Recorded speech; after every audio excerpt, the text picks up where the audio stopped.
శ్రీరామ నామ స్మరణతో మారుమ్రోగిన మల్లికార్జున స్వామి ఆలయం. మల్లికార్జున స్వామి ఆలయంలో ఆంజనేయ స్వాములకు అన్నప్రసాద వితరణ. గన్నేరువరం మండలంలోని మైలారం గ్రామ శ్రీ మల్లికార్జున స్వామి ఆలయం శుక్రవారం శ్రీరామ నామ స్మరణతో మారుమ్రోగింది. యువజన కాంగ్రెస్ రాష్ట్ర నాయకులు అల్లూరి శ్రీనాథ్ రెడ్డి మల్లికార్జున స్వామి ఆలయంలో మండలంలోని అన్ని గ్రామాల హనుమాన్ మాలాధారుల స్వాములకు అన్నప్రసాద వితరణ కార్యక్రమం నిర్వహించారు. మండలంలోని వివిధ గ్రామాలకు చెందిన సుమారు 300 మంది హనుమాన్ మాలాధారులు భక్తులు ఈ కార్యక్రమానికి హాజరై భోజనాలు చేశారు. ఈ కార్యక్రమంలో భాగంగా భక్తులు చేసిన భజనలో రామనామ స్మరణతో ఆలయ ప్రాంగణం మారుమ్రోగింది. అన్నదాత సుఖీభవ అని హనుమాన్ మాలాధారులు అల్లూరి శ్రీనాథ్ రెడ్డిని దీవించారు.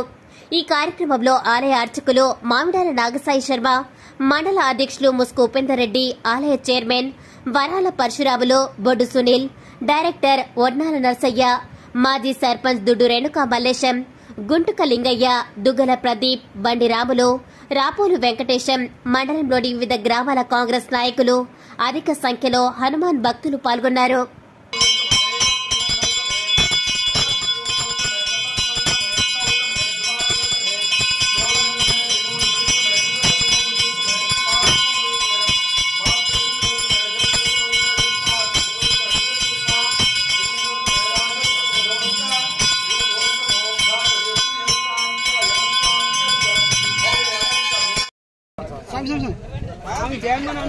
ఒకసారి